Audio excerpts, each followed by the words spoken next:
Hi, it's Dino from the High Press, and today we've got a bit of a fun one.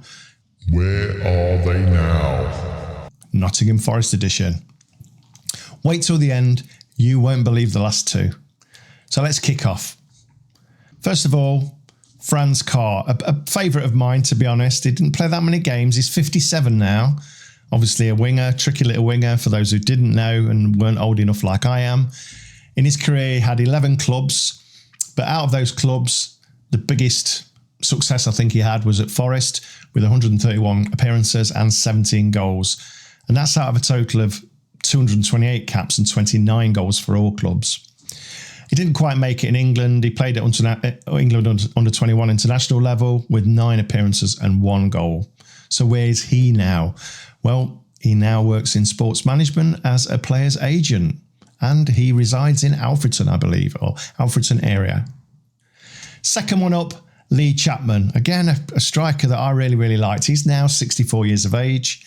He had 15 clubs over his career, with, I suppose, most success has been with Sheffield Wednesday. He had 150 caps there and 63 goals. And at Leeds also, 137 appearances and 62 goals.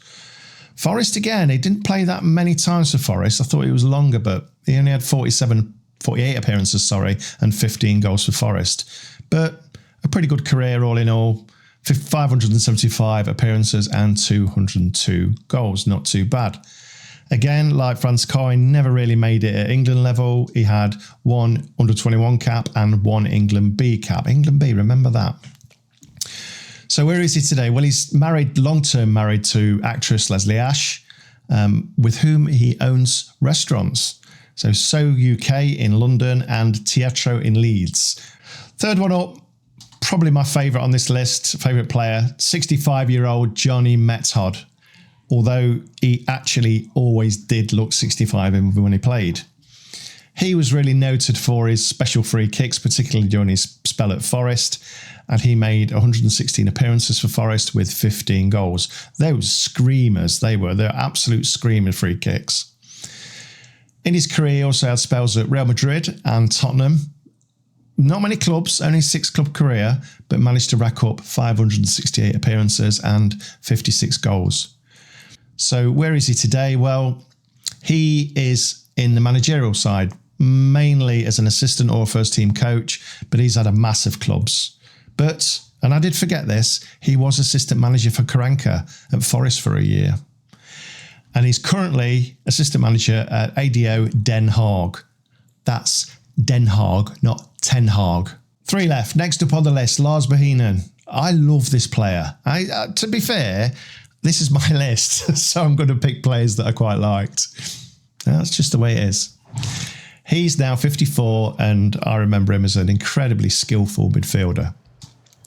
Again, he's probably best known at his time in England with Forest, where he moved from young boys to Frank Clark's Nottingham Forest for 450,000. Remember those transfer fees? And that was in 1993.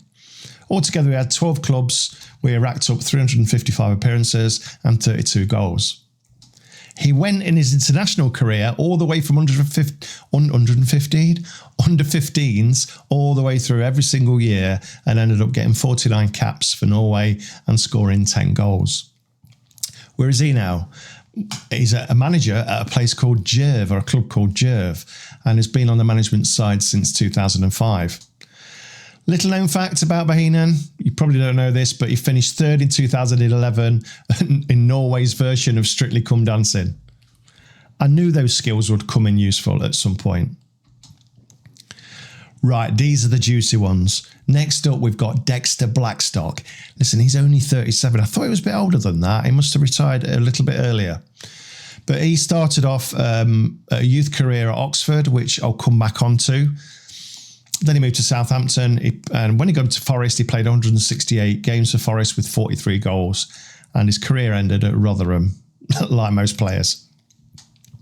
Unfortunately, he was blighted by serious knee injuries towards the end of his career, and he also never really made it at England level, but did play under 18s, under 19s and under 21s, but didn't play for the main national side. But he did decide that he was going to go to play for Antigua, and he got full 6 caps for Antigua there. So I said Oxford earlier.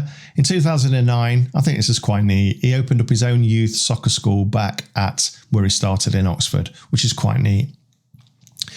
What's he doing today? Well, he's busy. He owns a portfolio of 50 properties, but unfortunately, maybe a little bit dodgy. I don't know. Allegedly. But he was fined £24,000 by courts after Student Living claimed disrepair in his properties. And also, a lot of the people that were his tenants said that working with Blackstock was a nightmare. Quote, I quote that, a nightmare. He also had to pay back £8,000 in housing benefits that he was paid by tenants for 2 unlicensed properties. Oops.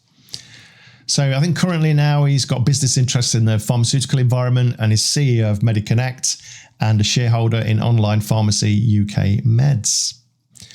Last but not least, and a favourite of Wolverine over on the FFTV channel, Brian Roy.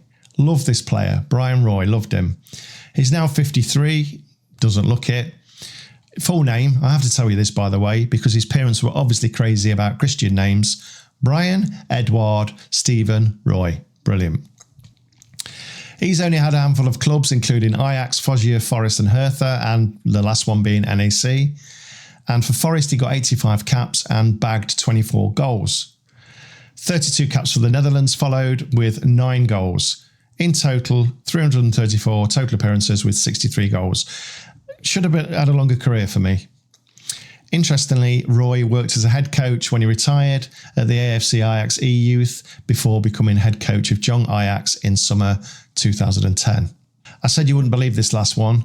During the COVID pandemic, Roy began spreading rumours of conspiracy theories through his Twitter account. In April 2021, Roy replied to a tweet about Prime Minister Mark Rutte, stating that Rutte would be shot through the head soon. Brian Roy, really? I mean, Vinnie Jones, any other the hard men, I would say, but Brian Roy, come on. After this, Roy was questioned by the police, to whom he declared that he believes, I shouldn't laugh, but it is funny, that Rutte should be executed. Roy was convicted of threatening the Prime Minister and sentenced to 80 hours of community service under 2 years probation. Should Roy not fulfil his community service, he would have to serve 40 days in prison. Guess what happened? He failed to fulfil his community service and was arrested and served 40 days in prison. So what do you think, Forest fans? Any of that surprise you? Anyone else that has disappeared that you want to know what's happened to them and what they've done? There's going to be more of these videos for all the clubs in the Premier League. If you enjoyed it, please like and subscribe, and I'll see you soon.